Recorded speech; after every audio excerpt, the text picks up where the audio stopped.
शहबाज और शहबाज शरीफ का जो उनका नज़रिया है वो ये है कि अदारों को टारगेट करने की बजाय सिर्फ हुकूमत को टारगेट किया जाए, अदारों के साथ बना के रखी जाए।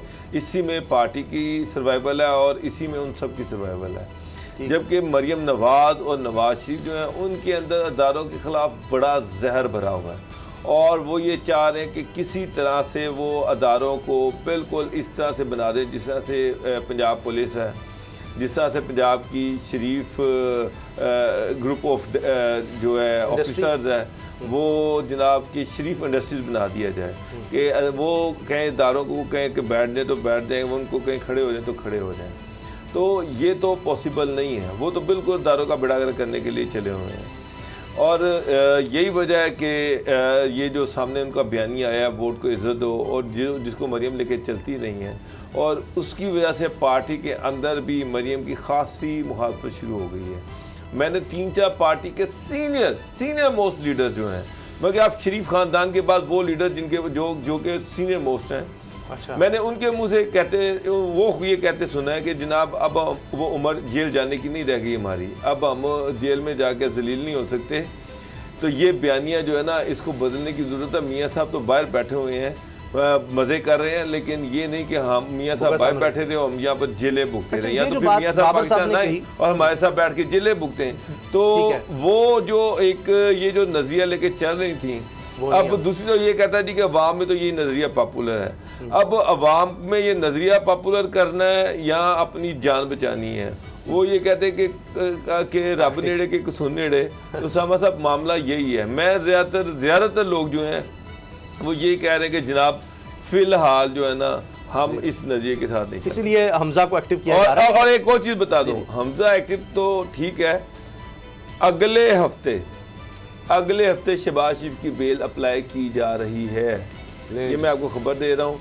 उनकी बेल का ड्राफ्ट तैयार किया जा रहा है आजकल और ये सोचा जा रहा है कि सेनेट के इलेक्शन के बाद में भी अगले मंडे को या ट्यूसडे को उनकी बेल बाकायदा तौर पर लगवा दी जाएगी और उनकी बेल ली जाएगी। अच्छा जी, लें जी, शहबाज शरीफ साहब भी आ रहे हैं, फिर इसका मतलब है हमजा के पीछे पीछे।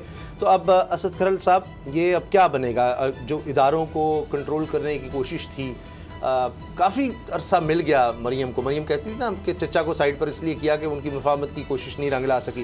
तो ये क्योंकि माजी में रहा है, अदालतें भी, फ़ोन भी चलते थे, शहबाज शरीफ साहब फ़ोन कर रहे हैं, सैफ रहमान फ़ोन कर रहे हैं, इस तरह फैसला दो, इस तरह दो, ये नहीं करना, अच्छा जज ही उड़ा दो, बल्कि एक जज क्या चीफ जस्टिस तो है, पूरा ग्रुप ही साइड पे कर दो, नई जुडिशरी ले आओ, बड़ा कुछ होता रहा है। तो वो अब याद आता है कि कभी अदालतें भी कंट्रोल में थीं, कभी इदारे भी कंट्रोल में थे, वो नहीं हो पा रहा। तो हमजा चला लेंगे पार्टी को। और ये जो खासतौर पे ये लॉन्ग मार्च से पहले जो मुजाहरों का सिलसिला, पूरा एक शेड्यूल है, इस तारीख को यहाँ, इस तारीख को मियाँ वाली, फिर गुजरांवाला, मंडी बहाउद्दीन, गुजरात, चकवाल, मतलब पूरा पंजाब, एक एक शहर जा रहे हैं। वो बड़ी लंबी फहरिस्त है, कसूर, शेखुपुरा, जेलम, लिया, हर शहर में जाएंगे। मेरा ख्याल है पार्टी को मोबिलाइज किया जा रहा है और उस हवाले से अब दो चीज़ें हैं। मरियम साहबा को कहा जा रहा है जनाब कि वो अवामी चेहरा हैं और वो पार्टी के हवाले से, और हमजा साहब जो है वो पार्टी के जो सियासी मामलात हैं या जो पार्टी के अंदरूनी मामलात हैं उसको देखेंगे, तंजीमी मामलात हैं उसको देखेंगे। और हमजा ये चीज़ बर्दाश्त कर सकता है कि उसके सामने ये कहा जाए कि मरियम अवामी चेहरा, तू अवामी चेहरा नहीं। मरियम बर्दाश्त करेंगी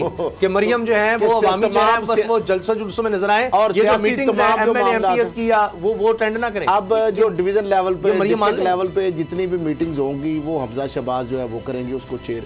तो यहाँ पे फिर फटा पड़ेगा। पहले भी मरियम साहबा को सिर्फ उनके वालिद साहब जब वज़ीर-ए-आज़म थे या जितनी देर भी मरियम साहबा जब से इस पॉलिटिक्स में आई हैं, सिर्फ एक दफ़ा ज़िला कसूर की बड़ी एफर्ट के बाद उनकी मीटिंग हुई थी। उसके बाद शहबाज शरीफ साहब और हमजा साहब ने ये कह दिया था अपने भाई और चचा को कि अगर मरियम साहबा ने मीटिंग करनी है तो फिर आप जाने और मरियम साहबा जाने, हम किसी मामले में फिर हमसे खुश आप नहीं। लेकिन प्राइम मिनिस्टर हाउस उसके बाद फिर मरियम साहबा को प्राइम मिनिस्टर हाउस में बैठ रोक दिया। वो सर वो प्राइम मिनिस्टर हाउस को चला रही थी, वो तो चला रही थी, वहां से चलता था, तो चूंकि बस नहीं चलता था, से वहां पर मिलती थी, लेकिन बिना के जाती उमरा में मैंने बताया कि बड़ी एफर्ट के बाद उसमें राना तनवीर, उसमें आसिफ सईद कुरमानी, उसमें अयाज सादक, उसमें परवेज रशीद, 4 बंदों को नवाज शरीफ साहब ने लंदन से टास्क दिया कि मेरी बेटी की किसी तरीके से एक जिला या एक डिवीजन से मुलाकात करा दे।